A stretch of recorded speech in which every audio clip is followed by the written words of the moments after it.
Kazem sat on the edge of a marble fountain, savoring the coolness of the stone as he pored over his trade ledger. So absorbed was he by the day's considerable profits that he barely noticed the sudden hush that had fallen over the souk.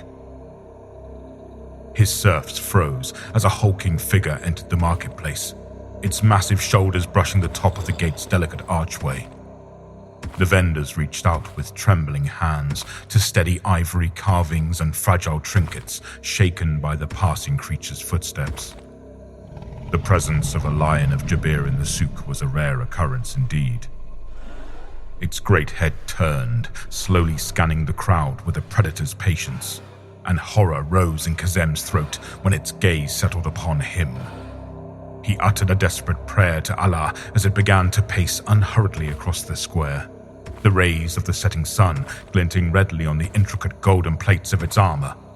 The upper portion of its face was covered by a mask in the likeness of a snarling demon, leaving the wealth of fangs jutting from its maw on full display.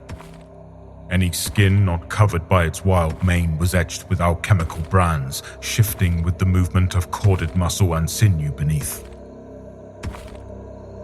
The lion halted before Kazem, its towering form casting him into shadow.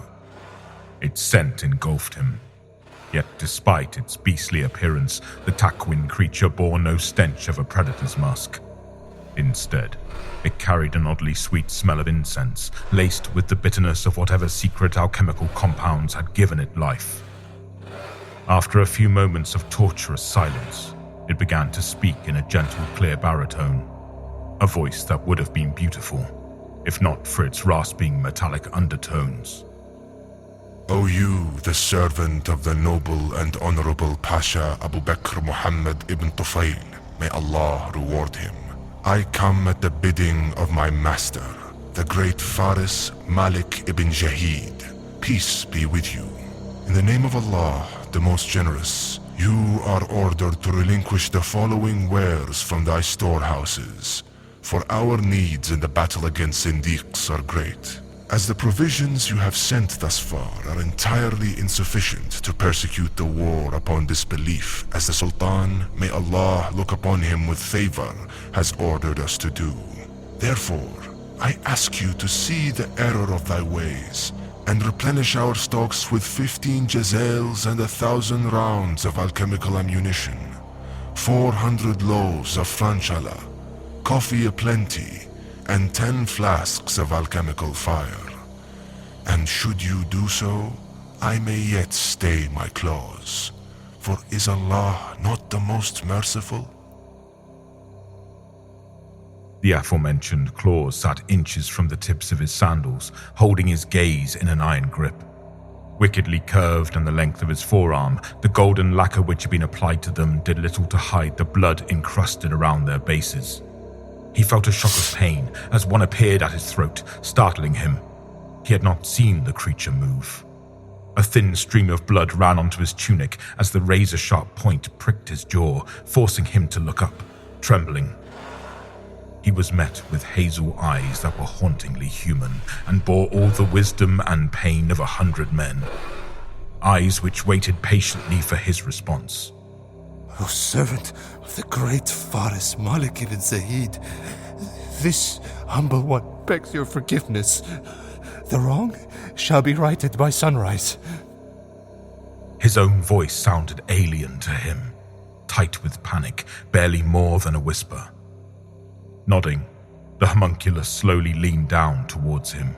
The great jaws opened, a bluish glow rising from the back of its throat. Kazem felt the lion's metallic breath wash over him, its strange coldness, too cold for any creature born of a mother's womb, worming its way into his chest. A reek of alchemical vapors made his head spin, driving him to his knees. When he came to his senses, a steady drip of scarlet soiled the ground beneath his bowed head.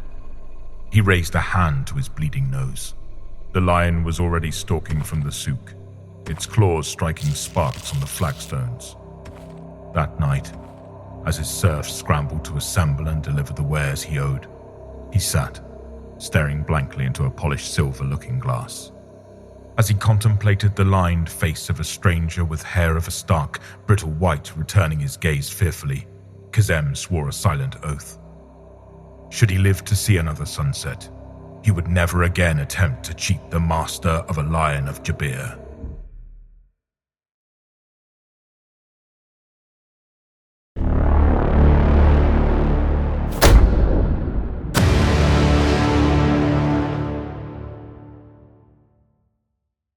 Deep beneath the golden gardens of New Damascus, through the cavern of the sleeper and past the 7 gates of potentiality, are the vast laboratories and metaphysical factories of the alchemists.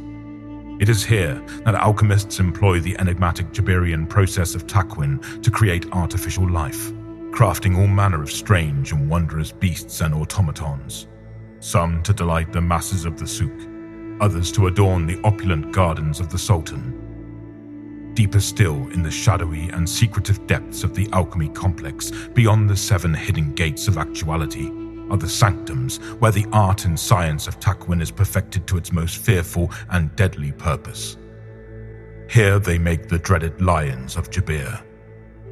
Named after the deadly hunters of the plains, the lions of Jabir can take many forms, not all of them leonine.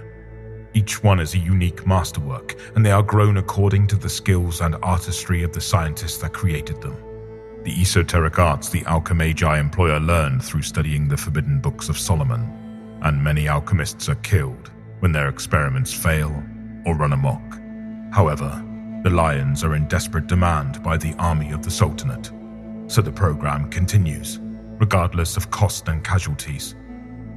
Creating the lions of Jabir is a formidable task with endless variables to consider. Because of this, the lions are often malformed in some way. Though still magnificent hunters in war, their deformities often cause their existence to be one of ceaseless physical pain and suffering. The most tragic among the lions are crafted with human-like intellect, for they are racked with existential dread as they come to terms with the grotesque nature of their origins. Some can even speak with surprising eloquence and expressiveness. In battle, the lions of Jabir are fearsome and lethal, and are used as a vanguard for the Sultanate forces. The Sultan himself commands a hunting pack of 77 enormous lions of Jabir that guard him day and night and accompany him on the battlefield. The speed and ferocity of the lions is nearly unparalleled, and some possess strange powers granted by their alchemical birth. Many bear armor melded with their flesh, forged from alchemical metals etched with cryptic seals and sigils and richly embellished by the alchemists to hide the defects in their creations.